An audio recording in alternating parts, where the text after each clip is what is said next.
그거는 우리 기자님의 생각이고 이 문제는 우리는 확실해요. 이렇게 뭐 하나하나를 가지고 이게 뭐 옳으냐 그러냐 그거는 의미가 없다고. 사회이사하고 장관직 수행하고는 완전히 별개라고 생각합니다. 경영대학 교수가 기업 경영에 대해서 안다는 것은 교육이나 연구에 많이 도움이 된다고 생각합니다. 윤석열 정부 1기 내각 가운데 로펌 고문과 기업 사회이사 경력자가 7명이나 되는 것으로 사회이사 내각이라고 불러도 엄청 많이 있었죠.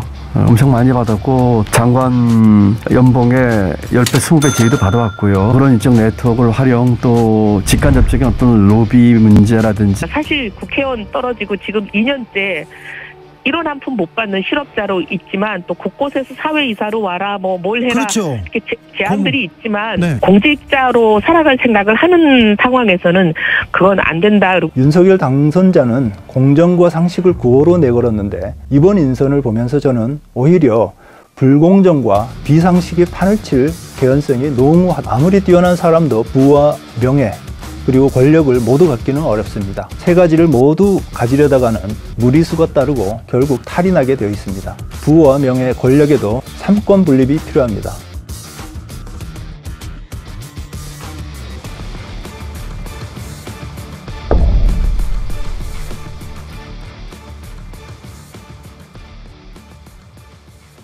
안녕하십니까. 한겨레 논설의 박현입니다.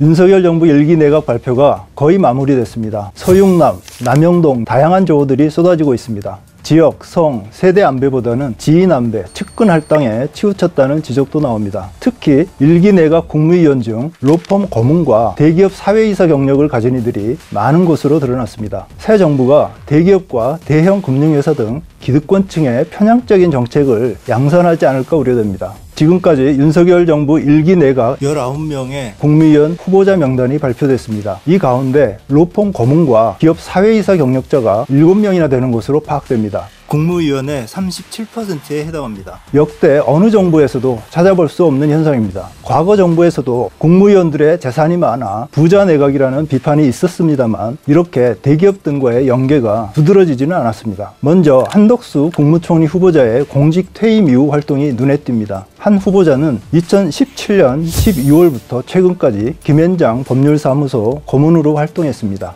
약 4년 동안 받은 금액이 18억이 넘습니다. 아시다시피 로펌은 고위 공직자들을 영입한 뒤 대정부, 대언론 로비 등에 이용합니다. 한 후보자 쪽은 주로 한국에 투자하려는 외국 정부와 기업의 한국 경제의 강점을 설명하는 업무를 맡았다고 해명합니다. 그러나 이런 해명을 액면 그대로 받아들일 국민은 많지 않을 겁니다. 저도 경제부처 담당 기자 시절 고위 공직자 출신 로펌 고문이 어떤 일을 하는지 간접적으로 경험한 바가 있습니다. 대기업이나 대형 금융회사는 민감한 현안에 대해 자신들에게 유리한 방향으로 언론에 보도되기를 원합니다. 이를 위해 로펌에 가 있는 명망 있는 전직 고위 관료가 동원됩니다. 이 전직 관료가 언론 인터뷰를 통해 대기업이나 금융회사의 입장을 대변하는 견해를 표명하도록 하는 겁니다. 객관을 가정한 교묘한 로비인 셈입니다. 과거처럼 찻대기나 사과 상자로 돈을 건네는 식이 아니라 이렇게 조금 세련된 방식이 활용됩니다. 대부분 대기업 금융회사 편향적인 사고방식을 갖고 있는 이런 관료들은 아마도 자신의 생각과 비슷해서 별로 양심의 가책도 느끼지 않을 겁니다. 특히 고위 관료들은 위아래 관계가 아주 돈독합니다. 밀어주고 끌어주는 아주 끈끈한 관계입니다. 그래서 관료들을 지칭할 때 마피아라는 단어를 붙이는 경우가 많습니다. 재정, 금융 관료는 모피아, 산업통상자원부 관료는 산피아 이런 식입니다. 마치 마피아 조직처럼 내부 결속력이 매우 강하다는 특성을 갖고 있기 때문입니다. 퇴직 관료들의 대정부 로비는 주로 이런 인적 네트워크를 통해서 은밀하게 이루어집니다. 이 네트워크 안에 들어있는 이들은 자신들의 비밀을 외부에 절대 발설하지 않습니다. 발설했다가는 더 이상 그 세계에서 발을 붙이기 어렵기 때문이죠. 그런데 최근 이단아가 나타났습니다. 김동연 전 경제부총리입니다. 기획재정부 예산실장과 국무조정실장을 거친 정통 재정관료 출신입니다. 하기에 따라서는 모피아의 적통이 될 수도 있는 이력을 지녔습니다. 그런데 그는 최근 언론에 자신이 겪은 경험담을 아주 솔직하게 털어놨습니다. 2014년 장관급인 국무조정실장을 그만두자 로펌들의 제의가 쏟아졌다고 합니다. 대형 로펌들이 제시한 연봉은 보통 10억에서 20억 원대에 이르렀다고 합니다. 이런 제안이 많이 있었습니까? 엄청 많이 있었죠. 엄청 많이 받았고 또 장관 연봉의 10배, 20배 제의도 받아왔고요. 로펌이 이런 거액의 연봉을 제시하는 데는 다 이유가 있습니다. 그런 인적 네트워크를 활용 또 직간접적인 어떤 로비 문제라든지 이런 것들에서 도움받기 위한 것 아닐까요? 윤석열 1기 내각에 등용한 장관 후보자들의 사회이사 이력도 화려합니다. 그 중에서도 이창양 산업통상자원부 장관 후보자가 가장 눈에 띕니다. 이 후보자는 SK하이닉스, LG디스플레이, 코스닥 상장사인 TCK의 사회이사를 지냈습니다. 인수위 경제분과 간사를 하면서 LG디스플레이 사회이사에 재연임돼서 언론에 대서특필되기도 했습니다. 이 후보자가 이들 기업에서 받은 보수는 약 8억 원으로 추정됩니다. 언론에서 관료들의 문제점을 지적할 때 주로 모피아를 언급합니다만 산피아도 만만치 않다는 걸 보여줍니다. 한덕수 총리 후보자도 산피아로 분류되는데 S51 사회이사를 지냈습니다. 김인철 사회부총리 겸 교육부 장관 후보자는 대학 총장 시절 롯데케미칼, 롯데GRS 사회이사를 지냈습니다. 대학 교원은 기업 사회이사를 할 때 총장의 허가를 받도록 돼 있는데 김 후보자는 셀프 허가를 했다는 의혹을 사고 있습니다. 또 이상민 행정안전부 장관 후보자는 애경그룹 지주사인 AK홀딩스와 한국알콜그룹 계열사인 ENF 테크놀로지 사회이사를 지냈습니다. 이 후보자가 사회이사를 맡은 그룹 계열사에 자녀가 취업을 해 아빠 찬스 논란도 일고 있습니다. 박보균 문화체육관광부 장관 후보자는 신세계 인터내셔널, 한화진 환경부 장관 후보자는 삼성전자 사회이사를 지냈습니다. 또 정황근 농림축산식품부 장관 후보자는 농협경제지주 사회이사였습니다. 하나하나 열거하기도 벅찰 정도로 많습니다. 사회이사 내각이라고 불러도 과언이 아닐 겁니다. 과거 정권에서도 사회이사 출신들이 있긴 했지만 이 정도까지는 아니었습니다. 문재인 정부 1기 내각 때는 백운규 산업부 장관, 유영민 미래부 장관, 조대엽 고용노동부 장관 후보자 등 3명이었습니다. 그것도 TCK, 한전 KDN, 한국여론방송 등 대기업과 관련이 없었습니다. 박근혜 정부 1기 내각 때는 정홍원 총리, 이동필 농림부 장관, 최문기 미래부 장관 후보자 등 4명이 사회이사를 지냈습니다. 정 총리 후보자만 하이닉스라는 대기업 사회이사였고 다른 3명은 중소기업 사회이사였습니다. 황교안 법무, 윤병세 외교장관 후보자는 김현장 출신이었습니다.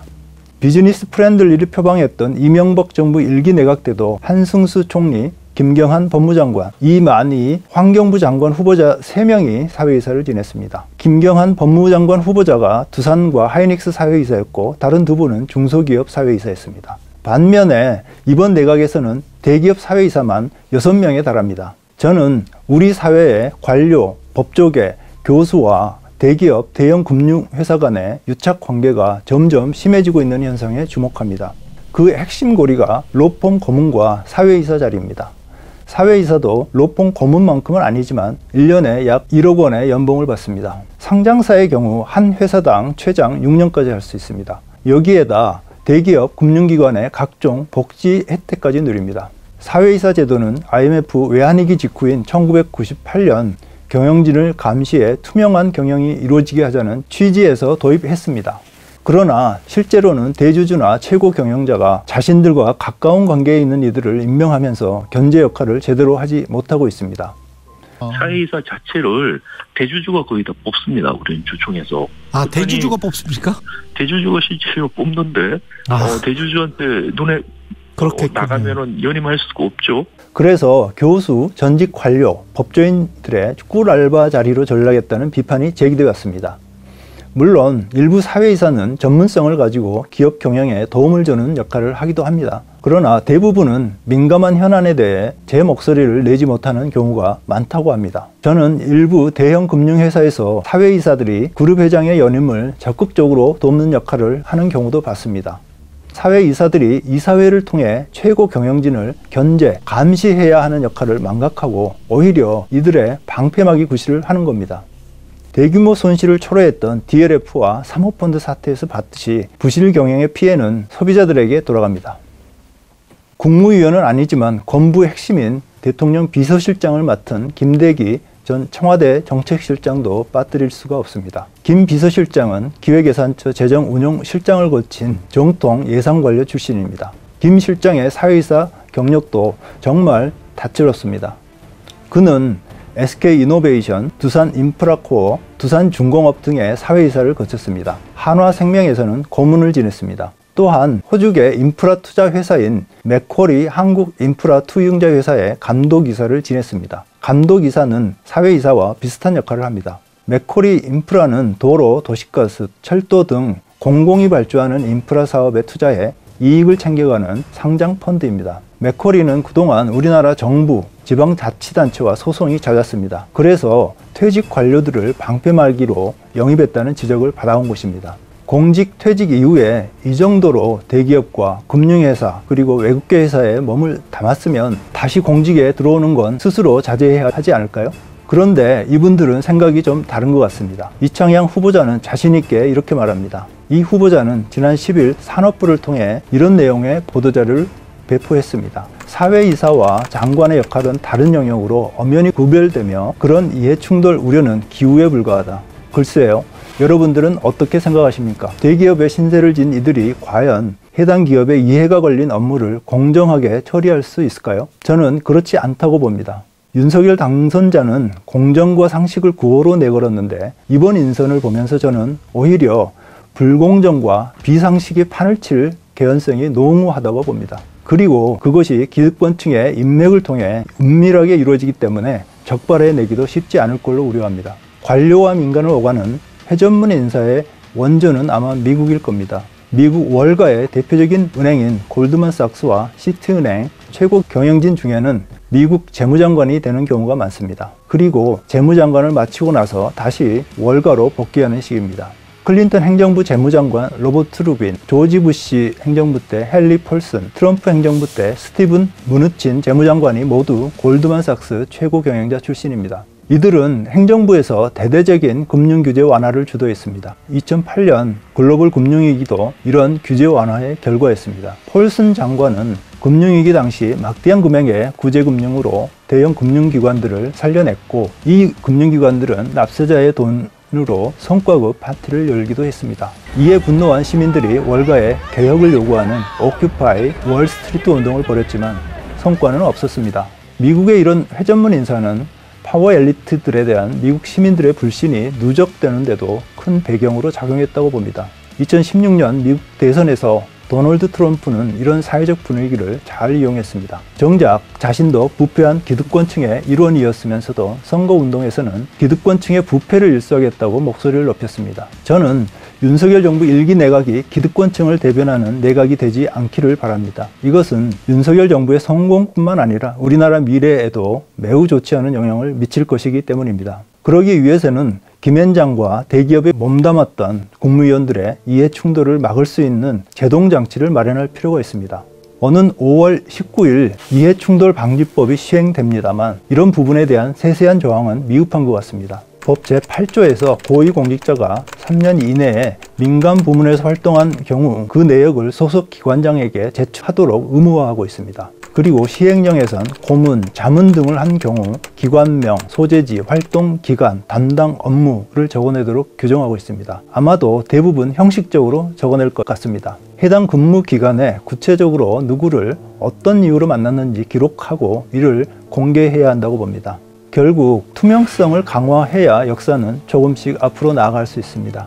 이런 일에 국회가 나서길 바랍니다. 물론 그렇게 한다고 해도 한계가 있을 겁니다. 고위 공직자와 민간 대기업, 금융회사의 유착은 인적 네트워크를 통해 은밀하게 이루어지기 때문입니다.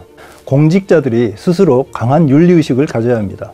민간에서 고액을 받고 장기간 활동했다면 다시 공직으로 돌아오는 건 자제해야 합니다. 한독수 총리 후보자처럼 15년 전 총리까지 지내신 분이 73세의 고령에 다시 총리 제안을 덜컥 받아들이는 건 노욕으로 비칠 수 있습니다. 제가 알기론 임종영 전 금융위원장의 경우엔 제안을 거절했다고 합니다. 임 전 위원장도 대형 로펌에 몸담고 있습니다. 아마도 제안을 받아들이면 한 후보자와 비슷한 상황에 처해질 걸 우려했을 것으로 추측이 됩니다. 진보 보수를 떠나 나름의 윤리의식을 가진 분들을 찾아보면 많이 있습니다. 이해훈 전 의원이 그런 경우인 것 같습니다. 제가 공직을 안 하겠다고 결정을 하면 뭐 고문을 갈 수도 있고 사회이사를 갈 수도 있지만 네. 제가 아직 공직에 안 나가겠다 제가 정한 바가 없기 때문에 혹시라도 공직에 돌아올 때를 대비해서 그러면 이제 여러 가지 이해상충 그다음에 오해받고 여러 네. 가지가 있잖아요. 네. 그래서 안 하고 있습니다. 사실 국회의원 떨어지고 지금 2년째 일원 한 푼 못 받는 실업자로 있지만 또 곳곳에서 사회이사로 와라 뭘 해라 그렇죠. 이렇게 제안들이 있지만 네. 그건 제가 공직자로 살아갈 생각을 하는 상황에서는 그건 안 된다. 아무리 뛰어난 사람도 부와 명예 그리고 권력을 모두 갖기는 어렵습니다. 세 가지를 모두 가지려다가는 무리수가 따르고 결국 탈이 나게 되어 있습니다. 헤어나오기 힘든 나락으로 떨어질 수도 있습니다. 부와 명예, 권력에도 삼권 분립이 필요합니다. 새 정부 내각 인선이 공직자 윤리를 다시 생각해보는 계기가 되었으면 합니다.